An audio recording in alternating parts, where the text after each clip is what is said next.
Lyca production Subaskaran தயாரிப்பில் அறிமுக இயக்குனர் AR ஜீவா இயக்கத்தில் அனுபமா பரமேஸ்வரன் நடிப்பில் லாக்டவுன் ஜனவரி 30 முதல் திரையரங்குகளில். தஞ்சை மாவட்டம் செங்கிப்பட்டியில் நடைபெறும் வெல்லும் தமிழ் பெண்கள் திமுக டெல்டா மண்டல மகளிர் மாநாட்டில் துணை முதலமைச்சர் உதயநிதி ஸ்டாலின் உரையாற்றி வருகிறார். அந்த காட்சிகளை பார்க்கலாம். நம்முடைய டெல்டா மாவட்டத்தை, குறிப்பாக இந்த ஒருங்கிணைந்த தஞ்சை மாவட்டத்தை திராவிட இயக்கத்துடைய தொட்டில் அனைவரும் சொல்லுவாங்க. முத்தமிழர் கலைஞர் அவர்களை தந்த மண் இந்த டெல்டா பகுதி.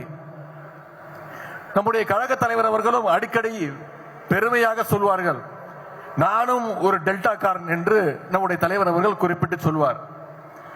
அப்படிப்பட்ட தமிழ் மண்ணில் இன்னைக்கு இந்த வெல்லும் தமிழ் பெண்கள் மகளிர் மாநாடு மிகச் சிறப்பாக எழுச்சியோடு நடைபெற்றிருக்கிறது.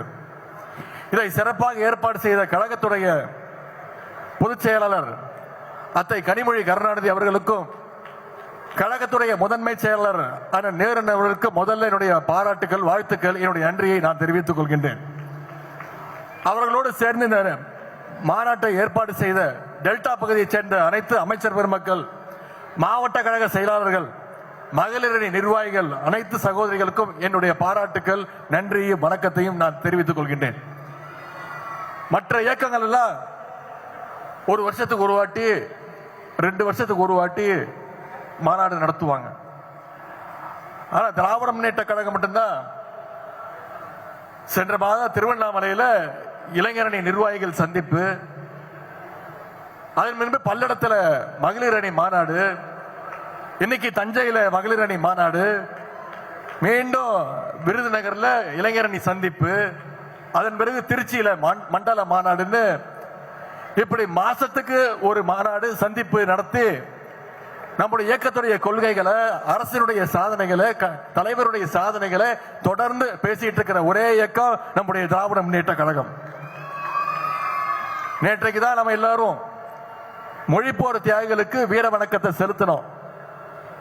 இந்தி திணிப்புக்கு எதிராக முதல்ல பெண்களை திரட்டி போராடினது யாருன்னு பாத்தீங்கன்னா இந்த டெல்டா பகுதியை சேர்ந்த தர்மாம்பாள் அம்மையார், மூவலூர் ராமாமிர்தம் அம்மையார் அவர்கள் தான்.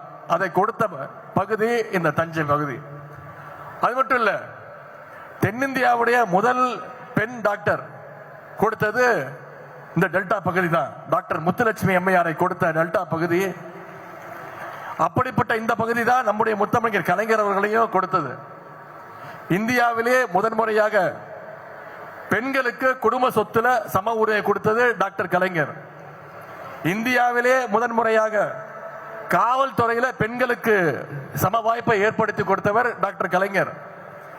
இந்தியாவிலே முதன்முறையாக மகளிர் சுய உதவிக்குழுக்களை ஆரம்பிச்சு வச்சது டாக்டர் கலைஞர். இப்படி சொல்லிக்கிட்டே போலாம். இன்னைக்கு கலைஞர் வழியில நம்முடைய கழக தலைவர் அவர்கள் பெண்களுக்கு பார்த்து பார்த்து நம்முடைய ஆட்சியை நடத்திட்டு வராங்க. நம்முடைய தலைவர் அவர்கள் ஆரம்பிச்சு வச்சதுதான் விடியல் பயண திட்டம், காலை உணவு திட்டம், புதுமை பெண் திட்டம், கலைஞர் மகளிர் உரிமை தொகை திட்டம். இன்னைக்கு மாசம் 1,30,00,000 மகளிருக்கு கலைஞர் மகளிர் உரிமை தொகை கொடுத்துட்டு இருக்கார் நம்முடைய தலைவர் அவர்கள். அது மட்டும் இல்ல, இங்க வந்திருக்கக்கூடிய உங்கள பல பேர் மேயரா, துணை மேயரா, நகர்மன்ற, ஊராட்சி மன்ற தலைவர்களா இருக்கீங்கன்னா அதற்கு வழி செய்தது நம்முடைய கழக ஆட்சி, நம்முடைய கழக தலைவர் அவர்கள். இப்படி மகளிர் முன்னேற்றத்திற்கு ஒட்டுமொத்த இந்தியாவுக்கே எடுத்துக்காட்டாக, வழிகாட்டியாக நம்முடைய தலைவர் அவர்கள் ஆட்சி செய்து கொண்டிருக்கிறார். இப்போ தேர்தல் நெருங்கி வந்துருச்சு. இன்னும் 2 மாதங்கள்ல தேர்தல், 3 மாதங்கள்ல தேர்தல். தேர்தல் எப்பொழுது வந்தாலும் ஒன்றிய பிரதமர் திரு மோடி அவர்கள் அடிக்கடி தமிழ்நாட்டுக்கு வருவார்.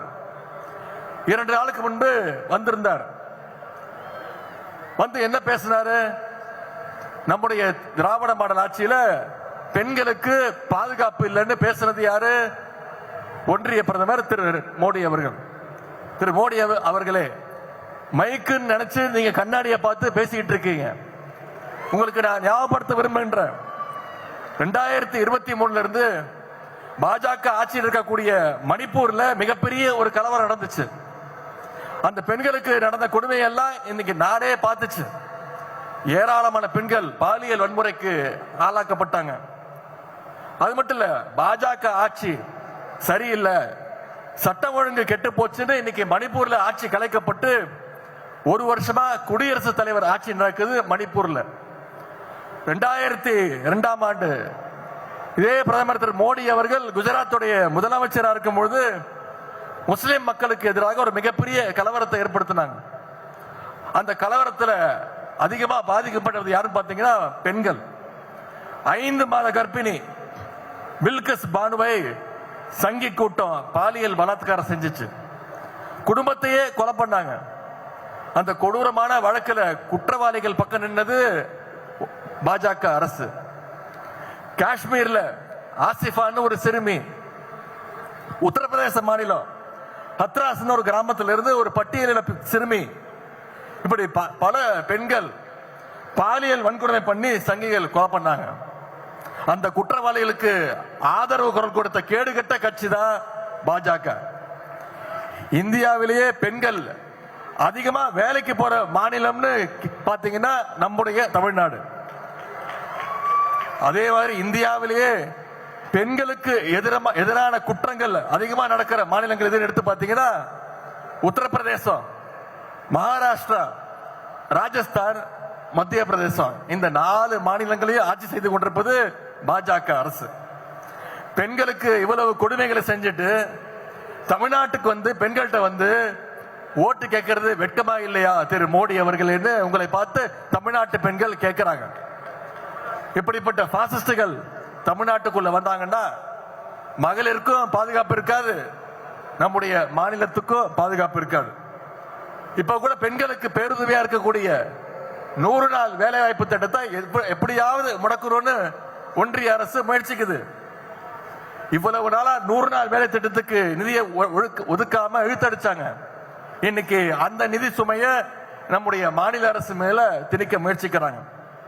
இதையும் நம்முடைய முதலமைச்சர் தான் முதல் ஆளா எதிர்த்து குரல் கொடுத்திருக்கிறார். ஆனா நம்பர் 1 அடிமை திரு எடப்பாடி பழனிசாமி அதற்கும் ஒன்றிய அரசுக்கு இன்னைக்கு முட்டு கொடுத்துட்டு இருக்கிறார். முரட்டு பக்தர் கேள்விப்பட்டிருப்பீங்க, முரட்டு தொண்டர் பார்த்திருப்பீங்க. ஆனா இன்னைக்கு ஒரு முரட்டு அடிமைய நம்ம கண்ணு முன்னாடி நடத்தி காட்டுறார் திரு எடப்பாடி பழனிசாமி அவர்கள். இன்னைக்கு எப்படியாச்சும் தமிழ்நாட்டுக்குள்ள நுழைஞ்சிடலான்னு பாசிஸ்டுகள் கனவு காண்றாங்க. பழைய அடிமைகள் மட்டுமல்லாம இன்னைக்கு புது புது அடிமைகளும் உருவாயிருக்கிறாங்க. அவங்க எத்தனை பேர் வேணாலும் கிளம்பி வரட்டும். திராவிட முன்னேற்ற கழகத்தை நம்முடைய தமிழ்நாட்டை அவங்களால தொட்டு கூட பார்க்க முடியாது. அதற்கு இங்க இருக்கக்கூடிய நம்முடைய மகளிர் படை நிச்சயம் ஒரு காவல் அரணாக தமிழ்நாட்டுக்கு இருப்பாங்க. ஒவ்வொரு அரசுக்கும் ஒரு அடையாளம் இருக்கும். ஒன்றிய பாஜக அரசு எடுத்துக்கிட்டீங்கன்னா அதோட அடையாளம் பாசிசம்னு சொல்லுவாங்க. முன்பிருந்த அதிமுக அரசுடைய அடையாளம் அடிமை அதிமுக அரசுன்னு சொல்லுவாங்க. ஆனா நம்முடைய திராவிட மாடல் அரசுக்கு என்ன அடையாளம்? இது முழுக்க முழுக்க மகளிருக்கான அரசுங்கிறதா நம்முடைய அரசுடைய அடையாளம். இந்த அரசு அமைய காரணமாக இருந்தது இங்க வந்திருக்கக்கூடிய மகளிர் நீங்க தான். இன்னைக்கு இந்த அரசை கொண்டாடி கொண்டிருக்கிறதும் இங்க வந்திருக்கக்கூடிய மகளிர் நீங்க தான். ஆகவே நம்ம அரசுடைய சாதனைகளை, திட்டங்களை, கொள்கைகளை நீங்க மகளிர் மக்கள்கிட்ட எடுத்து கொண்டு போய் சேர்க்கணும். நம்முடைய கழக அணி 200க்கும் அதிகமான தொகுதிகளில் வெற்றி பெற வேண்டும். கழகம் 7வது முறையாக ஆட்சி அமைக்க வேண்டும். நம்முடைய தலைவர் 2வது முறையாக மீண்டும் முதலமைச்சர் பொறுப்பில் உட்கார வேண்டும், அமர வேண்டும்.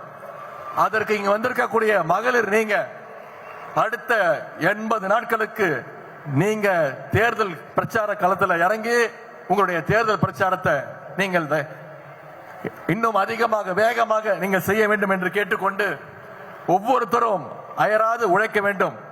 நம்முடைய திராவிட மாடல் பார்ட் 2 அதற்கு மக்கள் ரெடி ஆயிட்டாங்க.